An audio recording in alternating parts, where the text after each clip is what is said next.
Bonsoir tout le monde, bienvenue à cette séance ordinaire du Conseil municipal de Saint-Jacques-le-Mineur. On est mardi le 14 janvier 2025. On va passer à l'ouverture de la séance et donc la présentation des membres présents. On commence par ma droite. Yvan René-Black, conseiller au siège numéro 1.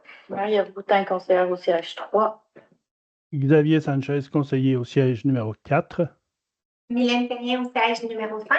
Patricia Vanessa Lafrenière au siège numéro 6. Parfait, merci. Et moi-même, Étienne Brunet, le maire.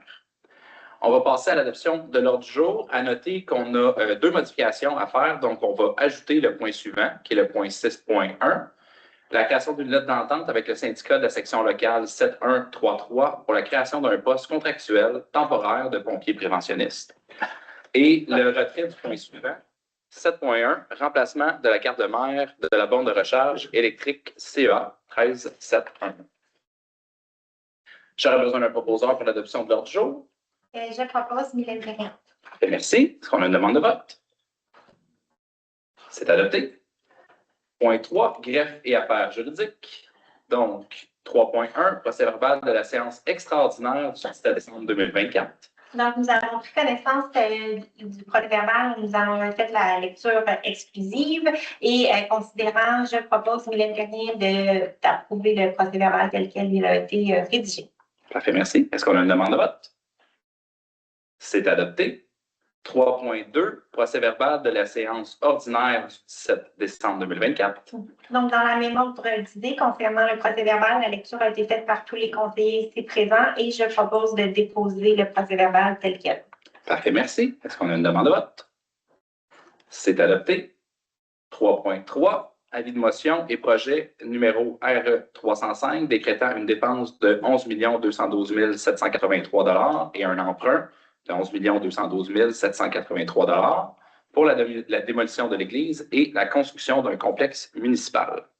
Je, Yvan René-Black, donne avis de motion qu'à une prochaine séance sera soumis pour adoption le règlement RE 305 décrétant la dépense de 12 852 159 et un emprunt du même montant pour la démolition de l'église et la construction d'un complexe municipal. L'objet de ce règlement est de fixer les modalités d'emprunt et de remboursement de cet emprunt pour permettre au Conseil de réaliser des travaux de démolition de l'ancienne église et de construction d'un complexe municipal. Une petite coquille.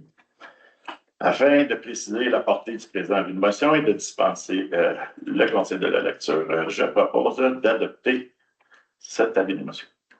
Parfait, merci. Est-ce qu'on a une demande de vote? C'est adopté. 3.4, avis de motion et projet de règlement numéro AD 109-1, modifiant le règlement numéro AD 109, constituant les comités consultatifs municipaux.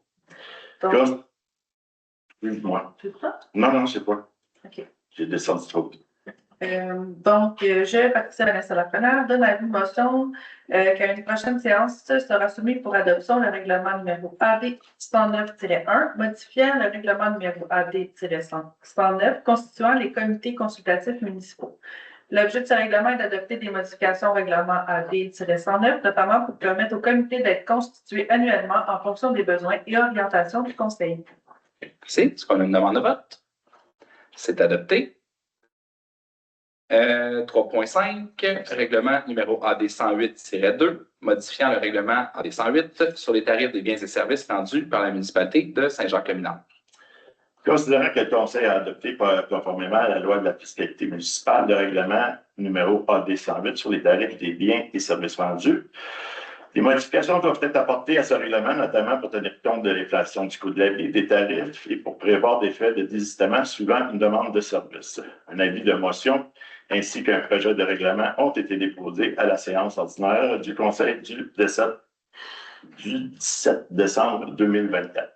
Donc, je propose, Yvan René-Black, d'accepter la modification du règlement AD 108.2. Parfait, merci. Est-ce qu'on a une demande de vote? C'est adopté. 3.6, règlement numéro TX 503, visant à fixer le taux de taxe municipale et les conditions de perception et de tarification de l'exercice 2025. Donc, considérant l'article 954 du Code municipal du Québec et l'article 252 de la loi sur la fiscalité municipale, Considérant qu'un avis de motion ainsi qu'un projet de règlement ont été déposés à la séance ordinaire du Conseil du 17 décembre 2024, je, Patricia Vanessa Lafrenière, propose d'approuver le règlement TX-503 intitulé Règlement numéro TX-503 visant à fixer le taux de taxe municipale et les conditions de perception et de tarification de l'exercice 2025. Soit adopté et soit ordonné et statué tel que présenté en pièce justificative de la séance. Merci. Est-ce qu'on a une demande de vote? C'est adopté. Administration générale, 4.1. Autorisation de signature pour le renouvellement de la convention collective 2025-2029 du Syndicat canadien de la fonction publique, la section locale 5370. Je propose, Marie-Ève Boutin, après que tous les conseillers aient lu la nouvelle convention collective qui va être en vigueur de 2025 à 2029, d'autoriser M. Étienne Brunet, maire, et Mme Isabelle Arpois, directrice générale, à signer le document. Les négociations se sont bien passées et les deux parties sont satisfaites. Merci. Est-ce qu'on a une demande de vote? C'est adopté. 4.2, renouvellement d'adhésion à l'ADMQ pour l'année 2025. Je propose, Marie-Ève Boutin, de renouveler l'adhésion à l'ADMQ, qui est l'Association des directeurs municipaux du Québec, Mme Isabelle Arpois, au montant de 502 $ plus taxes. Merci. Est-ce qu'on a une demande de vote? C'est adopté. Finances et trésorerie, 5.1, les comptes à payer du mois de décembre 2024. Je propose, Marie-Ève Boutin, d'accepter les comptes à payer du mois de décembre 2024. Les conseillers en ont tous pris connaissance et tout est conforme. Merci. Est-ce qu'on a une demande de vote? C'est adopté. 5.2, réalisation complète de l'objet des règlements d'emprunt et annulation des soldes résiduaires. Oh, c'est encore moi. Excusez. Je propose, Marie-Ève Boutin, de réaliser la réalisation complète de l'objet des règlements d'emprunt et annulation des soldes résiduaires. Dans le fond, c'est que quand on fait des emprunts, on n'utilise souvent pas tout l'argent.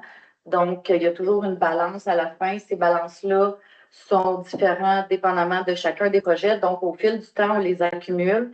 Mais ça, c'est comme une mauvaise cote de crédit, je vais dire ça de même, que quand on veut réemprunter pour un autre projet, bien, il y a tout le temps ce montant-là qui flotte comme si on l'avait emprunté. Donc, j'autorise la directrice générale, Mme Isabelle Arpois, à procéder à l'annulation.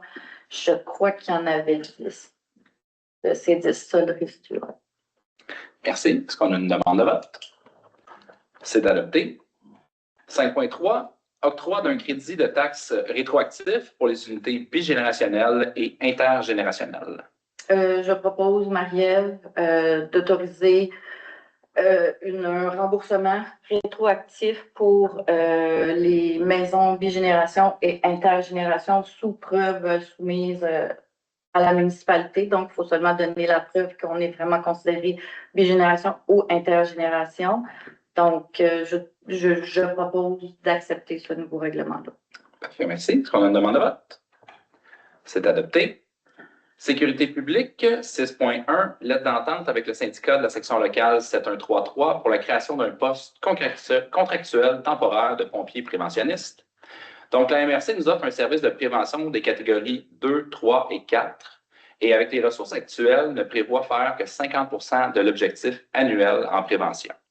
Ce qui ne va qu'aggraver notre situation de prévention et augmenter la vulnérabilité de la municipalité.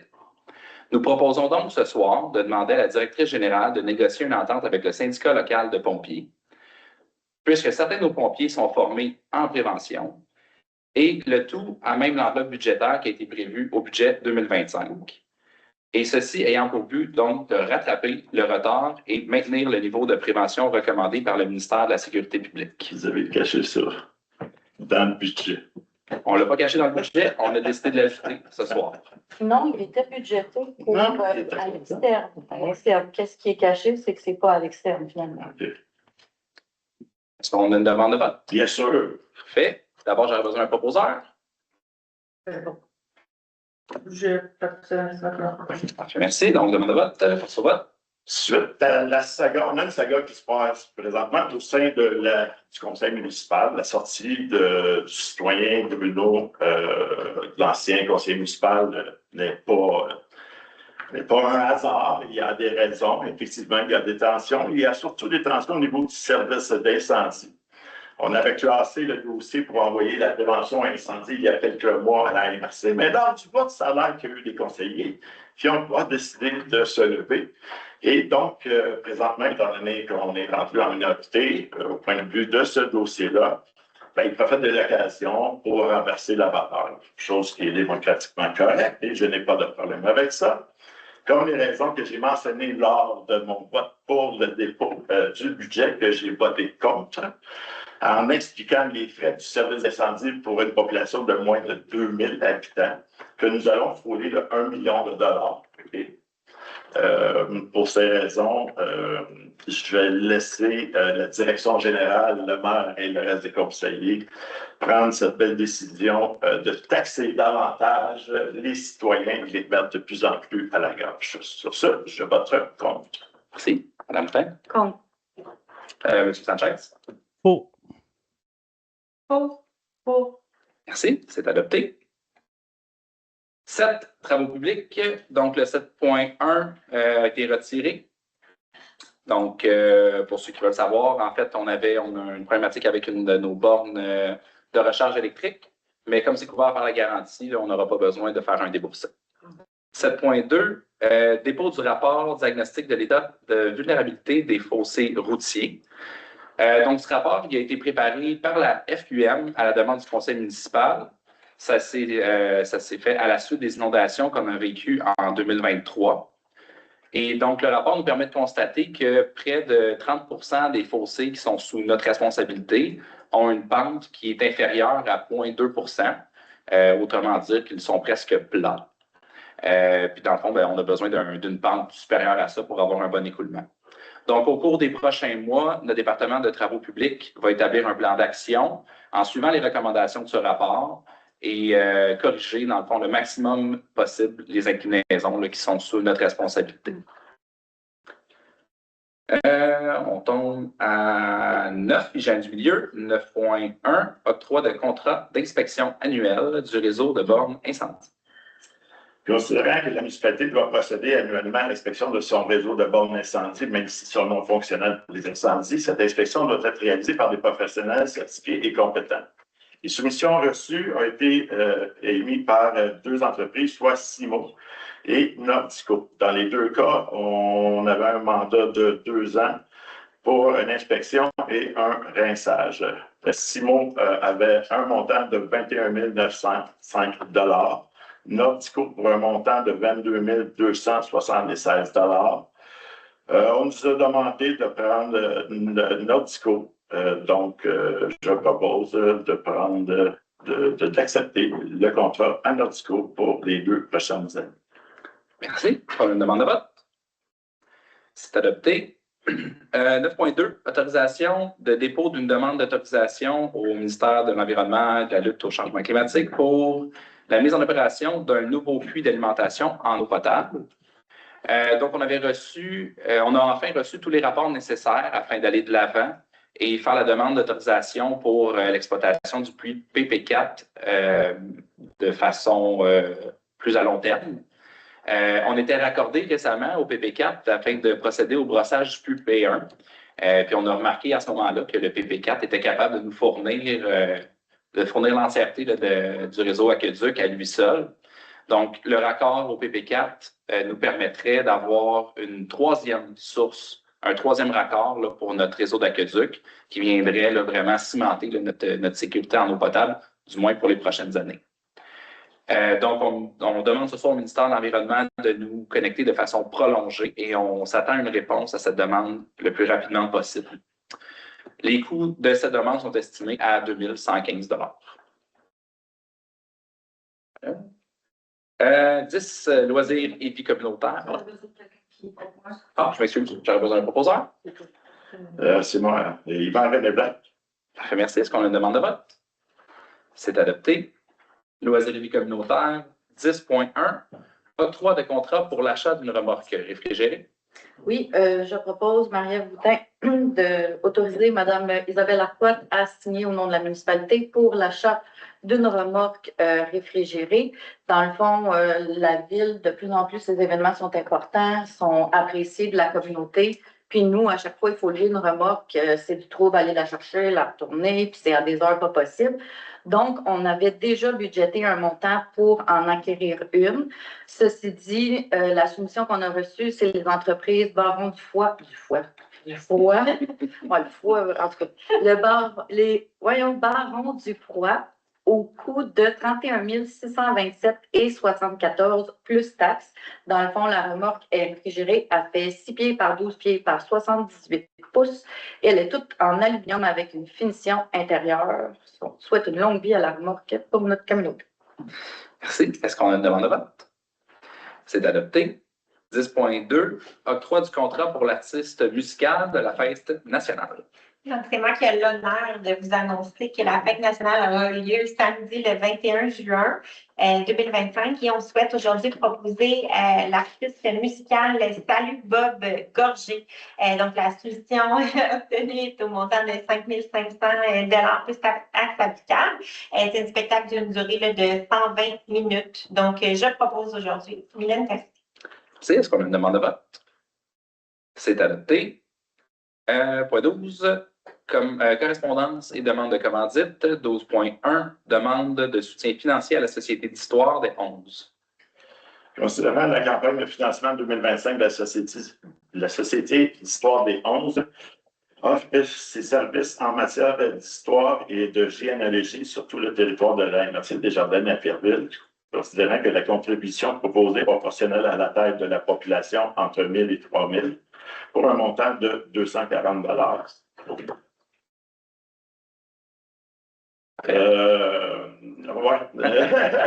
C'est pourquoi. J'aimerais en profiter pour glisser un petit mot concernant M. Poitevin, propriétaire du dépanneur qu'on avait à Saint-Jacques-le-Mineur, qui a été président de cette société d'histoire-là. Et j'aimerais bien qu'on puisse le reconnaître, ainsi que toutes les années qu'il a pu consacrer là, au sein de la municipalité et pour avoir participé à mettre au monde le service d'incendie auprès de la municipalité de Saint-Jacques-le-Mineur. Donc, je propose, Laurent Black, de soutenir la demande de commandite. Merci. Est-ce qu'on a une demande de vote? C'est adopté. 12.2. Demande d'appui à l'instance régionale de concertation en persévérance scolaire et réussite éducative de la Montérégie. Donc, l'instance régionale de concertation en persévérance scolaire et réussite éducative de la Montérégie a pour mission d'encourager les jeunes dans la réussite et la persévérance scolaire. Donc, dans la semaine du 10 au 14 février prochain, ce sera les journées de la persévérance scolaire. Dans le cadre de ces journées, l'ICRM invite les élus à porter des épinglettes à l'effigie des journées de persévérance scolaire pour démontrer le support au mouvement et plus spécifiquement à porter une cravate ou des chaussettes vertes dans le cadre du jeudi Persévère, soit le 13 février 2025. Je, Patricia Vanessa Lafrenière, propose que les membres du conseil appuient la demande de soutien de l'ICRM. Parfait, merci. Est-ce qu'on a une demande de vote? C'est adopté. 12.3. Demande au gouvernement du Québec de respecter l'engagement d'octobre 2026 face à la couverture cellulaire complète sur l'ensemble de son territoire. C'est moi. OK, donc, je demande au Parti, nous demandons en fait en tant que conseil au Parti libéral du Canada et Parti conservateur du Canada, Parti démocratique, du Canada et le québécois. Donc, d'inscrire dans la plateforme électorale de s'assurer d'un bon service cellulaire dans tout le Québec à ce niveau-là. Nous, on est chanceux ici, ça se passe quand même bien au niveau de Saint-Jean-Féminin. L'objectif est d'éviter les zones grises, que les téléphones fonctionnent mal. Donc, on a fait une résolution qui est quand même assez conforme d'une municipalité à l'autre, qu'on souhaite déposer aujourd'hui et qui va être soumis aux responsables et aux dirigeants des différentes entreprises. Donc, on émet aujourd'hui une copie de cette résolution-là. Donc, je parle. Merci. Est-ce qu'on a une demande de vote? C'est adopté. Information aux citoyens, est-ce qu'on avait des points à apporter? Ben, j'ai un point pour la bibliothèque. En fait, là, c'était juste pour mentionner que dans la dernière année, il y a eu environ 7500 locations de livres, puis qu'en 2022, comparativement, il y a eu 2500 locations. Donc, ça veut dire que la bibliothèque fonctionne bien. Fait que là, je vais prendre juste un petit moment pour remercier Nathalie, notre l'employé à la bibliothèque, ainsi que tous les bénévoles là, qui ont travaillé dans la dernière année pour nous permettre d'avoir une bibliothèque riche. Voilà. Merci beaucoup. Merci.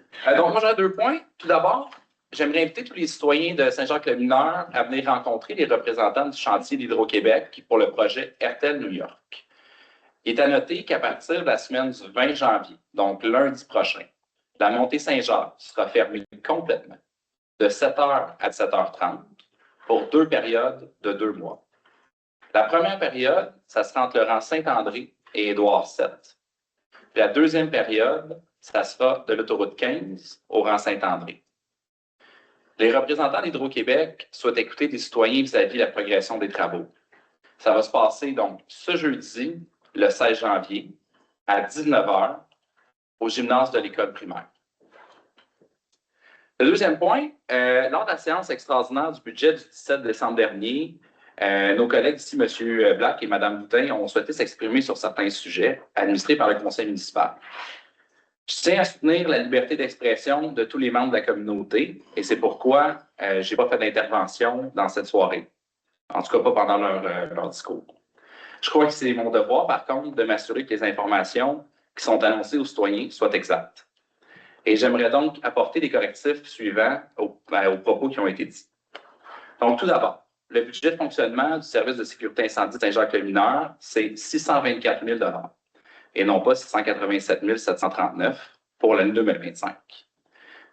Oui, Donc, ça inclut. Les documents que nous ont remis, vous nous avez Je ne vous ai remis. pas interrompu. Les documents que vous nous avez remis sont les bons. C'est dans le budget. C'est les chiffres que j'ai pris.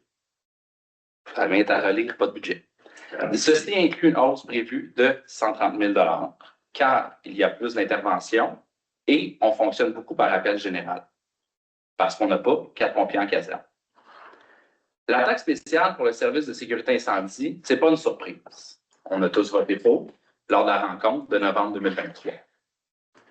M. Black a affirmé qu'à population égale avec Napierville, le service de sécurité incendie de Saint-Jacques-le-Mineur coûterait 3 millions. C'est faux. Les coûts d'opération seraient marginalement plus élevés, ça, c'est vrai. Mais en réalité, plus de citoyens égale plus de payeurs. Et de toute façon, on ne prévoit pas avoir la population de Napierville dans 50 ans ou même dans 100 ans à Saint-Jacques-le-Mineur. Et donc, on n'a pas à prévoir des budgets aussi importants que nos voisins pour le service qui est rendu aux citoyens. Sur le sujet de la régionalisation avec la MRC, j'aimerais qu'on soit clair. Signer avec la MRC, c'est une délégation de compétences et dans la mouture actuelle, c'est un chèque en blanc à la MRC. Si on ne donne pas le pouvoir avant, nous ne pouvons pas faire évaluer de scénario avec eux. Il serait incohérent, à mes yeux, de donner une résolution pour conserver la caserne et moins d'1 an plus tard, déléguer compétence à la MRC sans plan, sans chiffres et sans mécanisme de contrôle. Nous n'avons pas adopté de résolution qui offre un poste de 40 heures semaine en prévention. Le service de sécurité incendie de Saint-Philippe n'est pas administré par la Régie du Roussillon, contrairement aux propos de M. Black, mais l'état-major, lui, est géré par la ville de La Prairie pour la prochaine année et ensuite, il sera géré à l'interne à Saint-Philippe. En ce qui concerne la friperie, il est vrai que nous avons proposé le local du vin rue principale plutôt que la bibliothèque actuelle à la friperie. Car après analyse et suite à leur demande d'un local de plus de 1600 pieds carrés, nous avons attribué ce local-ci de 1900 pieds carrés. Pour nous, c'est une économie pour les citoyens, car on n'aurait pas besoin de faire de travaux d'aménagement. Et les évaluations qu'on avait à ce moment-là pour faire notre décision estimaient un montant de 135 000 $. Les plans pour le 91 rue principale, qui ont été déposés au programme de subvention du PRACIM et du PRABAM, ont été remis à l'ensemble des conseillers et ensuite ont été présentés aux citoyens.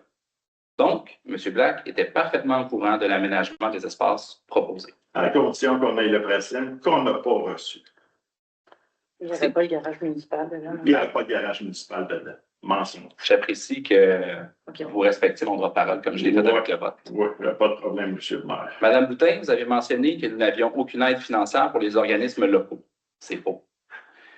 En 2024, nous avons offert 6 000 $ à la friperie. Cette année, nous avons mis au budget 3 000 $ pour la friperie. Également, on vous a offert des locaux gratuits depuis le début du projet. De plus, cette année, on a aussi mis une provision de 3 000 $ pour aider les commerces de proximité, pour aider les organismes à but non lucratif, et on a mis 15 000 $ pour aider les commerces de proximité sur le territoire. Et finalement, si on mettait la friperie au PDI, donc le plan triennal d'investissement, ça veut donc dire des investissements. Comme on l'a dit à la dernière rencontre, s'il y a un investissement, ça veut dire taxer les citoyens pour un service. La municipalité investit beaucoup dans ce projet, ce qui est apprécié par beaucoup de citoyens. J'en conviens. Mais il est faux de dire que nous n'investissons pas dans cet organisme. Est-ce qu'il y a des questions?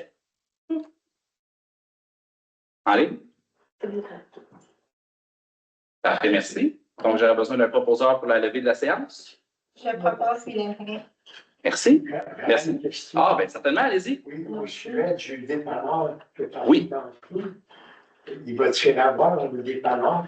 Nous, on a reçu une demande de projet. Dans le fond, on aurait des entrepreneurs locaux là, qui souhaitent revitaliser le dépanneur. Ils ont même fait une publication là, sur les médias sociaux pour consulter les citoyens à savoir quel genre de produits on aimerait voir sur les tablettes.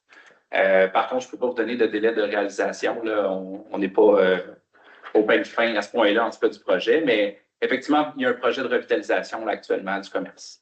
Okay. Merci. Ça fait plaisir. Bonne soirée.